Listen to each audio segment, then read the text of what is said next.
Bienvenue sur Teste ta voix. En plein questionnement sur ton avenir professionnel, que tu sois au lycée, en études supérieures ou aux portes de la vie active, tu doutes. Et c'est bien normal. Avec l'évolution des nouvelles technologies et l'avènement du numérique, tu vas certainement changer de métier plusieurs fois dans ta vie. Et à vrai dire, ça peut faire peur. Avec ce podcast, tu vas entendre des récits de femmes inspirantes qui, comme toi, se sont posées beaucoup de questions, ont évolué, pivoté et ont fait de leurs appréhensions une force vectrice de réussite professionnelle.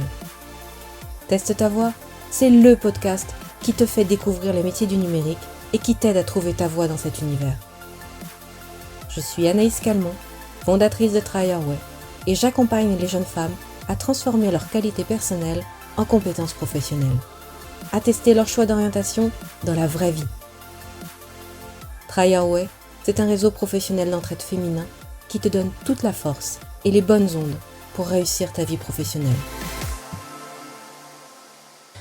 Bonjour à toutes et bienvenue sur Teste ta voix, le podcast qui t'aide à découvrir les métiers du numérique et à trouver ta voie professionnelle dans cet univers.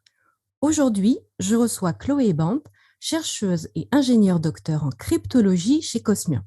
Son rôle est de proposer des solutions pour protéger des données informatisées à la jonction entre la recherche académique et les développements informatiques. Son credo, la défense et la protection de la vie privée, la démocratisation de la sécurité informatique et sa vulgarisation. Mais Chloé est également membre de l'association Coding Sisters qui encourage celles qui ne correspondent pas aux clichés qu'on se fait du programmeur-développeur à tenter l'expérience. Le code se conjugue aussi au féminin et dans la diversité. Bonjour Chloé, ravie de te recevoir dans ce podcast. Bonjour Anaïs, merci à toi de m'avoir invitée. Pour démarrer cette interview, et afin de ne pas perdre nos auditrices, est-ce que tu peux nous expliquer dans un premier temps en quoi consiste la cryptographie? Oui, bien sûr. Alors, la cryptologie, c'est la science du secret. C'est la science qui étudie comment on peut transmettre un message à un ami sans que d'autres personnes puissent l'apprendre, par exemple. Donc, dans l'Antiquité jusqu'à la fin de la Seconde Guerre mondiale, pour donner un exemple, c'était utilisé dans l'armée. Il fallait protéger les messages. Mais maintenant, avec le déploiement de l'informatique, on a tous des ordinateurs, des téléphones, et on a tous besoin de protéger nos messages, nos photos. Chaque entreprise veut protéger des documents, des programmes. Et il ne faudrait pas qu'on puisse récupérer la recette du Nutella ou de Coca-Cola, par exemple. Très juste. On passe à présent à la question phare du podcast Teste ta voix. Tu voulais faire quoi comme métier quand tu étais petite? Voilà. Alors, vraiment petite, c'était agent secret. Mais après, c'était peut-être plus chercheuse, mais je ne savais pas trop vraiment en quoi. Je pense que je ne savais même pas ce que ça voulait vraiment dire aussi, chercheuse. En fait, j'adorais lire Science et Vie Junior petite. Et pour moi, un chercheur, c'est inventer des trucs. Voilà. Et est-ce que tu as suivi cette idée tout au long de tes études? Et comment tu as transformé cette qualité personnelle en orientation professionnelle? Alors, j'ai toujours eu besoin de comprendre pour pouvoir retenir les choses. À l'école, le pire pour moi était d'apprendre par cœur. Donc, je préférais les sciences et les maths me paraissaient plus logiques. Donc, après le bac, j'ai continué des études de maths en prépa, puis en licence pour rejoindre une fac qui proposait un master de cryptologie, donc directement ce que je voulais faire. Et j'avais à la fois des cours de mathématiques et d'informatique. Et pour mon travail, j'aimais résoudre des casse-têtes et des énigmes et en même temps expliquer aux autres la réponse. Donc finalement, ce n'est pas éloigné ce que j'aimais faire petite de ce que je fais maintenant tous les jours. Ok. Étais-tu épaulée par ta famille lors de ton orientation scolaire? Et si oui, comment ça se traduisait? Alors oui, complètement, parce que mes parents m'ont toujours soutenue. Ils se sont intéressés avec moi à mes trouvailles d'orientation, parce que ça leur était tout aussi inconnu que pour moi, en fait. Mais on est allés ensemble aux journées portes ouvertes. À chaque fois, voilà, je pouvais leur partager comme bon me semblait. Et après, bon, j'étais la première de ma famille à faire prépa, donc ça c'était une découverte. Puis après, voilà, même par la suite, une thèse après le master. Donc c'était nouveau, mais ils m'ont toujours soutenue dans le sens où Euh, ils m'encourageaient déjà, c'est important. Puis après, ils ont fait un nombre incalculable d'heures pour aller me déposer à un endroit, me récupérer à un autre. Ils m'aidaient avec des bons petits plats. Enfin, ils m'ont soutenu comme une famille peut soutenir. Et je les remercie d'ailleurs. J'en profite.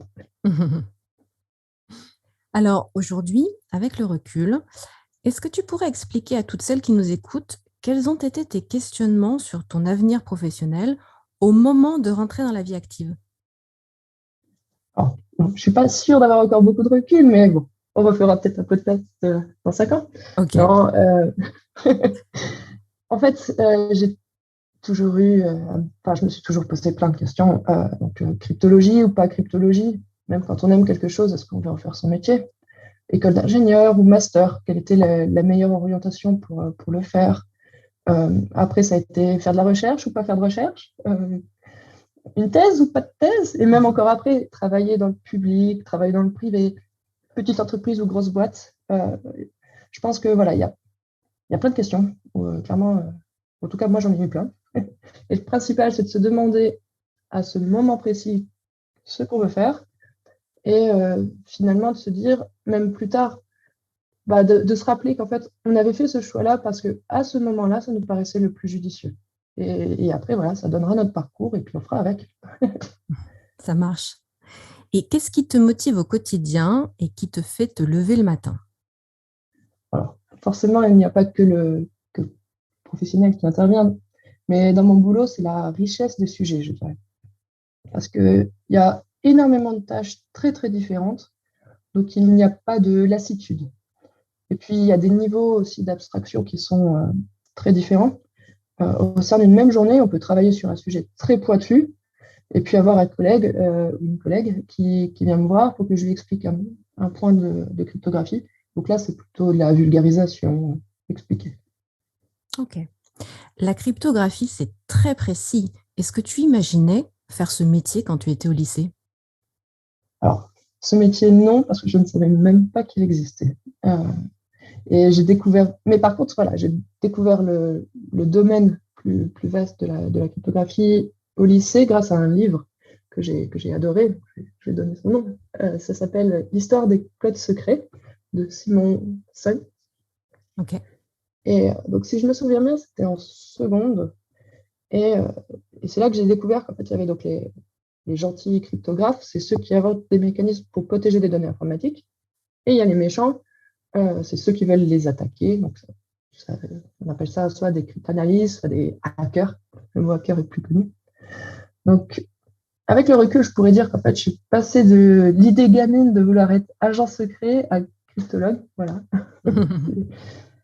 Euh, après, plus sérieusement, on va dire que le livre a fait germer une idée. Et ensuite, c'est les années et les études qui ont rendu ça plus concret parce que je ne savais pas vraiment où j'allais. Ok. Maintenant, est-ce que tu te souviens de ton tout premier stage ou poste en entreprise et comment tu te sentais à l'époque? Comment as-tu vécu ton entrée dans la vie active?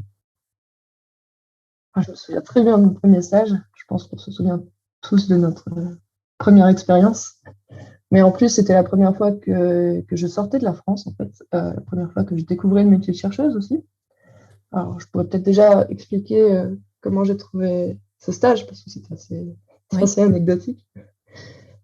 C'était en première année de master. Un de mes professeurs d'origine vietnamienne nous annonce au début de cours qu'il a 2 places pour un stage au Vietnam. Et là, je sais pas expliquer pourquoi, mais j'ai levé le bras spontanément pour dire que j'étais intéressée et avoir donc le document. Mais enfin, je comprends pas parce que je suis de nature très très stressée, à toujours hésiter.